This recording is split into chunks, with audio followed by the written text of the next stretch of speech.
নমস্কাৰ, আজি আপোনালোকক মুখখন এই তিনিটা বস্তুৰে কেনেকৈ উজ্জ্বলতা কৰি থ'ব পাৰে আজি আপোনালোকক অলপমান টিপছটো দেখাম বুলি ভাবিছোঁ। আপোনালোকে ভিডিঅ'টো স্কিপ নকৰাকৈ লাষ্টলৈকে চাই থাকিব।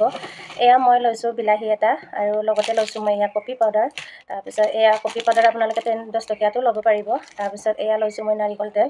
নাৰিকল তেলৰ তুমিটো মই খুলি থৈছোঁ। তাৰমানে নাৰিকল তেলটো নগলিলে অলপমান এনেকৈ লগাব লাগিব, ওলাব লাগিব। আৰু কি কৰিব লাগে এতিয়া আপোনালোকে চাই থাকিব আৰু ভিডিঅ'টো মই এতিয়া আৰম্ভ কৰোঁ। আপোনালোকে প্ৰথমে এনেকৈ দুপাল কৰি ল'ব। এয়া বিলাহী আপোনালোকে এনেকৈ দুপাল কৰি ল'ব। তাৰপিছতে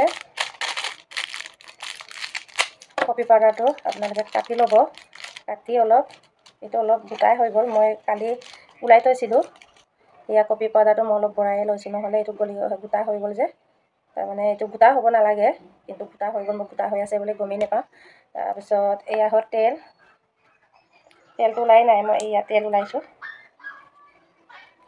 এয়া তেল ওলাই গ'ল।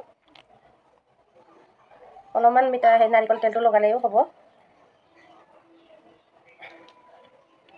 এয়া নাৰিকল তেল অলপ লগাই দিলোঁ। তাৰপিছত ইয়াতো লগাম মই। আচলতে বিউটি পাৰ্লাৰত নগ'লেও আপোনালোকে এনেকৈ মুখখন উজ্জ্বলতা কৰি ৰাখিব পাৰে। বিউটি পাৰ্লাৰত যোৱা মানে বহুত টকা খৰচ হয়।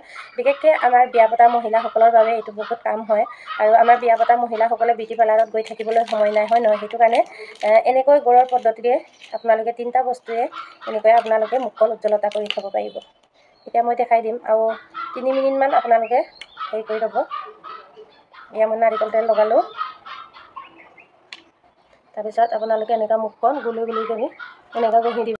আপোনালোকে এনেকৈ মুখখন মাছাজ কৰি থাকিব 3 মিনিট বা 10 মিনিট বা নিজৰ কথা আৰু, কিন্তু 3 মিনিটটো পক্কা কৰিব লাগে আৰু 3 মিনিট সময় এনেকৈ মাছাজ কৰি থাকিব লাগে।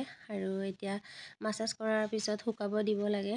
আৰু শুকোৱাৰ পিছত আৰু কিবা এটা কৰিব লাগে, সেইটো মই দেখাই দিছোঁ। এইটো 1 ষ্টেপ, 2 ষ্টেপ, 3 ষ্টেপ এনেকৈ কৰি কিনে এইভাগে হেৰি কৰিব লাগে। তেতিয়া মুখৰ ছাপবোৰ গুচি যায় আৰু মুখবিলাক যেতিয়া কোচ খায়, গালৰ স্কিনটো যেতিয়া কোচ খায়, সেইটো কোচ নাখায়। এনেকৈ অলপমান ধুনীয়াকৈ কৰিব পাৰিব। হয়তো কিছুমানৰ বয়স হোৱাখিনিও বয়স হোৱা নিচিনা নালাগে আৰু একেবাৰে গালখন ধুনীয়া। এতিয়া মুখখন ধুই আহিলোঁ আৰু আপোনালোকে মুখখন ধুই পখালি এনেকৈ কোমল কাপোৰেদি বা এনেকৈ টাৱেলেদি মুচিব। এনেকৈ বেছি এনেকৈ হেঁচা অলপমান এনেকৈ মুচি দিব। তাৰপৰা মুচি দিয়াৰ পিছত 3 মিনিটমান মাছাজ কৰাৰ পিছত এতিয়া মই ধুই দিলোঁ। আৰু আপোনালোকে মুখখন ধুই ধুনীয়াকৈ এনেকৈ টাৱেলেদি মুচি দিব। কোমল কাপোৰেদি হ'লেই হৈ গ'ল আৰু, টাৱেল বুলিয়ে ক'বলৈ নাই, কোমল কাপোৰ হ'লেই হৈ গ'ল। এতিয়া ধুই দিলোঁ। আপোনালোকে সপ্তাহত 3 দিনকৈ কৰিব পাৰিব। আৰু ভিডিঅ'টো চাই ভাল লাগিছে যদি সকলোৱে লাইক কৰি দিব। আজিলৈ আহোঁ, ধন্যবাদ।